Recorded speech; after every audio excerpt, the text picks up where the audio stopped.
YouTube and Rumble. How are you guys? Welcome back to day 32 of 33 of the Genesis Bible study. This is the Gleanings of Genesis. So we are almost at the finish line. I appreciate you guys joining me. You too, Maximus. Come here, buddy. Come do some Bible study. He's just looking to hang out. So yes, that's a dirt bike in my living room. And now you know the vibe of the channel. But come on. Come on. There you go. He did it like a big boy. I know. You are here, aren't you? So thank you guys for joining. I'm gonna put on this other phone so I can make sure it's working. And we're good. So anyways, I'm gonna jump right in it. So this is going over chapters. Okay, so I'm gonna read chapter 47 and 48. Why has it got to be two chapters? But anyways, so chapter 47. What do you guys want to do? You want to do the devotional first or read? I guess I'll read. So reading chapter 47, this starts off in talking about, well, let's see. So Jacob settles in Goshen. That just happened in 46. So in 47, it says, Then Jacob went and told Pharaoh and said, My father and my brothers, their flocks and their herds, and all that they possess have come from the land of Canaan. And indeed they are in the land of Goshen. And he took 5 men from among his brothers and presented them to Pharaoh. Then Pharaoh said to his brothers, What is your occupation? And they said to Pharaoh, Your servants are shepherds, both we and our fathers. And they said to Pharaoh, We have come to dwell in the land because your servants have no pasture for their flocks, for the famine is severe in the land of Canaan. Therefore, please let your servants dwell in the land of Goshen. Then Pharaoh spoke to Joseph, saying, Your father and your brothers have come to you. The land of Egypt is before you. Have your father and brothers dwell in the best of the land. Let them dwell in the land of Goshen. And if you know any competent men among them, then make them chief herdsmen over my livestock. Well, yeah, if they know how to do anything, then they should be my guys. That's pretty funny. It sounds like I'm going to steal that right now. I'm going to put that in my playbook. Anyways, verse 7 says, Then Joseph brought in his father Jacob and set him before Pharaoh, and Jacob blessed Pharaoh. Pharaoh said to Jacob, How old are you? And Jacob said to Pharaoh, The days of the years of my pilgrimage are 130 years. Few and evil have been the days of the years of my life. Few and evil have been the days of the years of my life, and they have not attained to the days of the years of the life of my fathers in the days of their pilgrimage. So Jacob blessed Pharaoh and went out from before Pharaoh. So it's actually interesting because this is talking about the longevity or the lifespan, right? Declining within the human race. So I don't know if you guys are paying attention, but that's one thing right there. So it says, And Joseph situated his father and his brothers and gave them a possession in the land of Egypt and in the best of the land, in the land of Ramses, as Pharaoh had commanded. Then Joseph provided his father, his brothers, and all his father's household with bread, according to the number in their families. Joseph deals with famine. So this is verse 13. So now there was no bread in all the land, for the famine was so severe, so that the land of Egypt and the land of Canaan languished because of the famine. And Joseph gathered up all the money that was found in the land of Egypt and in the land of Canaan for the grain which they bought, and Joseph brought the money into Pharaoh's house. So when the money failed in the land of Egypt and the land of Canaan, all the Egyptians came to Joseph and said, Give us bread, for why should we die in your presence? For the money has failed. Then Joseph said, Give your livestock, and I will give you bread for your livestock if the money is gone. So they brought their livestock to Joseph, and Joseph gave them bread in exchange for the horses, the flocks, the cattle of the herds, and for the donkeys. Thus he fed them with bread in exchange for all their livestock that year. Wow, that's kind of wild. That's a lot of food. But that's also probably a lot of livestock, although the livestock was probably also diminishing. When that year had ended, they came to him next year and said to him, We will not hide from my lord that our money is gone. My lord also has our herds of livestock, but there's nothing left in the sight of my lord but our bodies and our lands.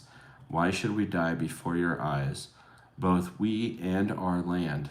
Buy us and our land for bread, and we and our land will be servants of Pharaoh.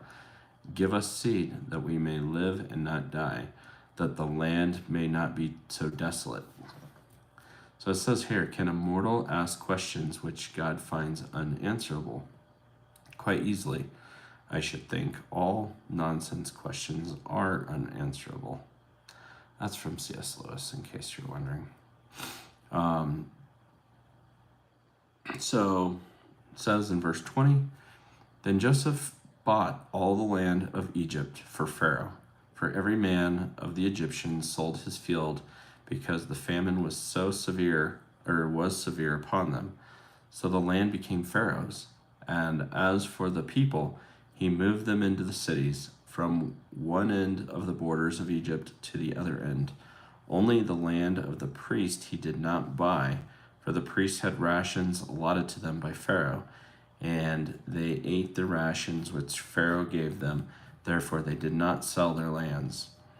Then Joseph said to the people, Indeed, I have brought to you and your land this day for Pharaoh. Look, here is seed for you, and you shall sow the land.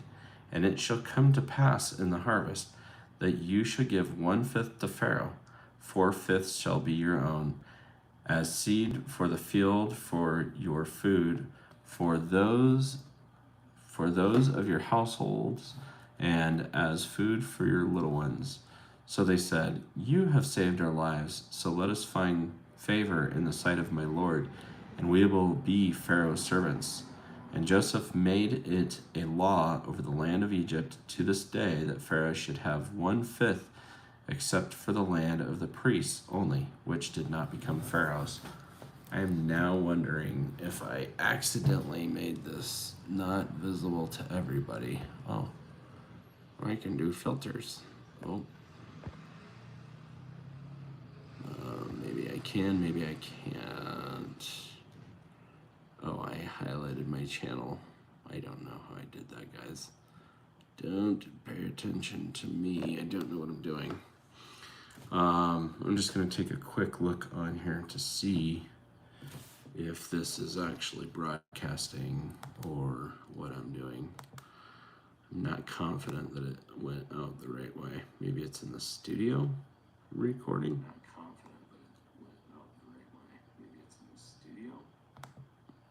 So let's pause that and see. I also don't know if my headphones are recording. So let's take one brief minute. And is this better? Let's take a look. Because it looks like I'm not broadcasting to everybody for some reason. Or is it public? I see somebody on there. Can you tell me if it's public or not? I don't know how it'd be private, but maybe I messed a setting up or something up. Although the evenings are pretty slow typically for Bible study. Anyways, we're going to continue on in the end of verse 27, chapter 47, Jacob's vow to Jacob. So Israel dwelt in the land of Egypt, in the country of Goshen, and they had possessions there, and grew and multiplied exceedingly. And Jacob lived in the land of Egypt 17 years. So the length of Jacob's life was 147 years. When the time drew near that Israel must die, he called his son Joseph and said to him, Now, if I have found favor in your sight, please put your hand under my thigh and deal kindly and truly with me. Please do not bury me in Egypt, but let me lie with my fathers. You shall carry me out of Egypt and bury me in their burial place. And he said, I will do as you have said. Then he said, Swear to me. And he swore to him. So Israel bowed himself on the head of the bed. So let's see if looks like something is happening here that shouldn't be happening. Check the internet connection. That looks like it's on. Interesting. So anyhow, guys, we're going to continue. So this is actually going into chapter 28. So this talks about Jacob blesses Joseph's son. Now it came to pass after these things that Joseph was told, Indeed, your father is sick, and he took with him his 2 sons. Manasseh. Oh, we're back. This is going. Okay. Maybe I just didn't have internet going or something. I don't know. Thank you. So whoever's watching this, but so he took with him his 2 sons, Manasseh and Ephraim. And Jacob was told, Look at your son Joseph is coming to you. And Israel strengthened himself and sat upon the bed. Then Jacob said to Joseph, God Almighty appeared to me at Luz in the land of Canaan and blessed me, and said to me, Behold, I will make you fruitful and multiply you, and I will make of you a multitude of people, and give this land to your descendants, as an everlasting possession. My brother says my page is entertaining. I guess he's looking at it. It's okay, bro. Plug your phone in your car charger. Let's see. So let me start that again. I got distracted thinking somebody was posting up there. I think I keep messing stuff up. I don't know what's going on, but it looks like my Wi-Fi is going properly this time. Anyways, so let me just pause this because that's very distracting. It says, Behold, I will make you fruitful and multiply you, and I will make of you a multitude of people, and give this land to your descendants after you as an everlasting possession. And now your 2 sons, Ephraim and Manasseh, who were born to you in the land of Egypt before I came to you in Egypt, are mine, as Reuben and Simeon. They shall be mine. Your offspring, who you beget after them, shall be yours. They will be called by the name of their brothers in their inheritance. But as for me, when I came to Padan, Rachel died beside me in the land of Canaan on the way. When there was but a little distance to go to Ephraim, and I buried her there on the way to Ephrath, that is Bethlehem. So no big deal. We just buried her wife on the way. I mean, I guess what else are you going to do? You're not going to take her to the morgue. So they didn't invent that yet, I don't think. But it says, Then Israel saw Joseph's sons and said, Who are these? Joseph said to his father, They are my sons, whom God has given me in this place. What are your guys' thoughts so far? I'm speaking in the echo chamber of this guy and this guy. They're both me. I feel like the Trinity. I know I'm not, but it's me, myself, and I. Sorry, bad joke. But anyways, so then it says, And he said, Please bring them to me, and I will bless them. Now the eyes of Israel were dim with age, so that he could not see. Then Joseph brought them near to him, and he kissed them and embraced them. And Israel said to Joseph, I had not thought to see your face, but in fact God has also shown me your offspring. So Joseph brought them from beside his knees, and then he bowed down with his face to the earth. And Joseph took them both, Ephraim with his right hand toward Israel's left hand, and Manasseh with his left hand toward Israel's right hand, and brought them near him. Then Israel stretched out his right hand and laid it on Ephraim's head, who was the younger, and his left hand on Manasseh's head, guiding his hands knowingly, for Manasseh was the firstborn. And he blessed Joseph and said, God before whom my fathers Abraham and Isaac walked, the God who has fed me all my life, long to this day, the angel who has redeemed me from all evil, bless the lads, let my name be upon them, and the name of my fathers Abraham and Isaac, and let them grow into a multitude in the midst of the earth. Now then Joseph saw that his father laid his right hand on the head of Ephraim. It displeased him, so he took hold of his father's hand to remove it from Ephraim's head to Manasseh's head. And Joseph said to his father, Not so, my father, for this one is the firstborn. Put your right hand on his head. But his father refused and said, I know, my son, I know. He also shall become a people, and he also shall be great. But truly his younger brother shall be greater than he, and his descendants shall become a multitude of nations. So he blessed them that day, saying, By you Israel will bless them. May God make you as Ephraim and Manasseh. And thus he set Ephraim before Manasseh. Then Israel said to Joseph, Behold, I am dying, but God will be with you and bring you back to the land of your fathers. Moreover, I have given you one portion above your brothers, which I took from the hand of the Amorite with my sword and my bow. So that's actually the end of this day. Although, let's see what the devotional says. I am halfway tempted to finish Genesis tonight. Lessons. So this is talking about lessons on faith from Jacob. So this is the devotional, guys. This is the easier part. I should have probably led with this, but for most of his life, Jacob was not a model of faith. It is interesting that when the book of Hebrews recognizes Jacob as a man of faith, it mentions only his actions at the end of his life. Faith is not something that grows dim as we grow older, but our faith should grow stronger as we shine brighter than ever for everyone else to see. As he's dying, Jacob prays for two of his grandsons, God who has been my shepherd all my life to this day. So this says, number one, know the shepherd. Faith starts by knowing the shepherd, and the shepherd knowing his sheep. It is not knowing about him, but do you know him personally in your life? God spoke to Jacob in Genesis chapter 28.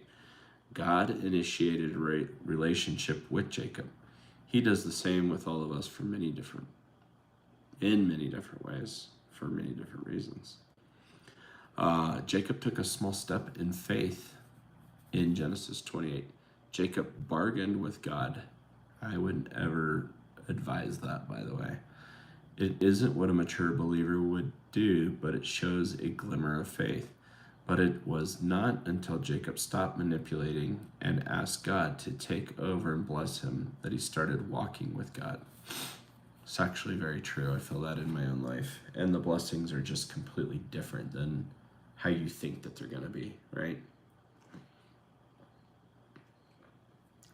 Jacob turned to God in his time of need in Genesis 32. At the most difficult time in his life, he turned to God, which many of us do. I know I do. And I know that we don't want to have God be like that little genie that when things are bad, we just go to the Bible or we start praying. It's like, why not pray when things are good? Why not give praise and thanks, right? But I know, I'm just as guilty as the next person. But Jacob needed to give up his own scheming and planning when he met with Esau after many years. Earlier in his life, he would have tried to trick his way out of his problem, but now he was willing to show his dependence on God. I actually feel like I'm there. I'm like, if it works, then it works, and if it doesn't, it doesn't. Like whatever God wants for my life and whatever He's going to do in my life is far better than I'm going to do for myself. And if you haven't hit that point yet, I mean, you probably will in the future, and then you'll be like, oh, this is just way easier to do it this way. Jacob had faith in God for the future. Even though he knew that he would die in Egypt, he had faith that God would keep his promise and take his descendants into the promised land. Knowing this, he gave a blessing to his grandson, and then he worshiped, leaning on the top of his staff. I think it's interesting just because, like, I mean, I just made that comment thinking, I'm thinking as I'm reading this, but it's like Jacob had faith in God for the future. I mean, that's not an empty sentence. That's actually, there's a lot of fruit, or a lot of faith in that for the fruit of God to provide, right? I guess, like, you're going to completely, like, make these radical life changes, right? I mean, I think that's kind of the lesson. But yeah, having faith that God will keep his promise and take his descendants into the promised land. I mean, it wasn't just for him, right? It says he knew this, but he didn't, I don't think, at the time. I mean, he knew that God promised, but it required faith, right? So he gave his blessing to his grandsons, and then he worshiped leaning on his staff. So I don't know. But I guess, so number 5 is Jacob worshiped God in faith, even though he had not seen the fulfillment of God's promise. So that's what I was saying, is that he was worshiping out of his belief, right? And that's what we're called to do. That's why we're called believers and not knowers, right? Jacob's faith is seen in his last words to all his sons in Genesis chapter 49. I am about to be gathered to my people. Bury me with my fathers in the cave that is in the field of Ephron the Hittite, in the cave that is in the field of Machpelah, the land of Canaan, the promised land. We need to remember that God's work continues even after we are gone. The fact that not all prayers are answered in our lifetimes does not mean that they will not be answered. We need faith like Jacob's, faith so solid that we worship God, not just for what he has done, but for what he will do in faithfulness to his word. I think that that's super interesting, because when you look back through the Bible, which I didn't realize that there was consequences for generations, and I see that I actually just saw that manifest itself through a friend this last week, living out some sins of his father, and it's sad. There's a giant hand.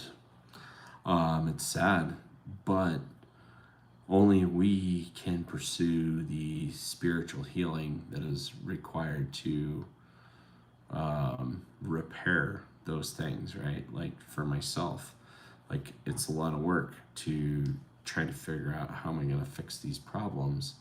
And so when I'm digging down on them, I'm genuinely looking for real tools, because it's not just me, right? I mean, I am hopefully the building blocks to a better future for my son, right? Not just so Kyle can be better. It's so that Kyle and Justice's children and his children's children, right?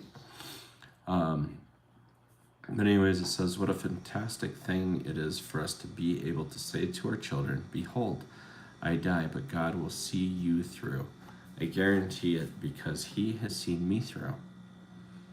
So the application question is, do you always believe God despite your circumstances? Do you believe that God will keep his promises even if you do not see them fulfilled in your lifetime?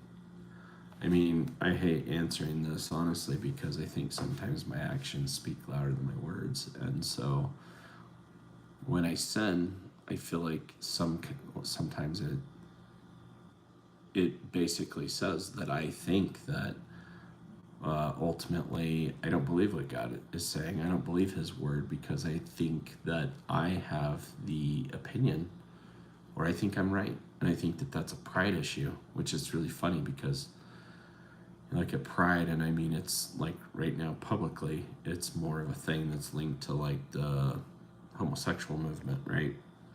But like they're not the only ones suffering from the sin out here, right? Like when I think that I know better, when I act against God's laws for my life, then I am inadvertently saying that I know better, right? So that's something that I have to come to terms with, and I think that like really requires a much higher degree of accountability than I had even realized. And so that's been a challenge to me personally from myself. Well, from God, he's like, do you actually believe me? Because you can talk big, but when it comes down to like denying yourself, are you going to deny yourself, or are you going to serve yourself first, right?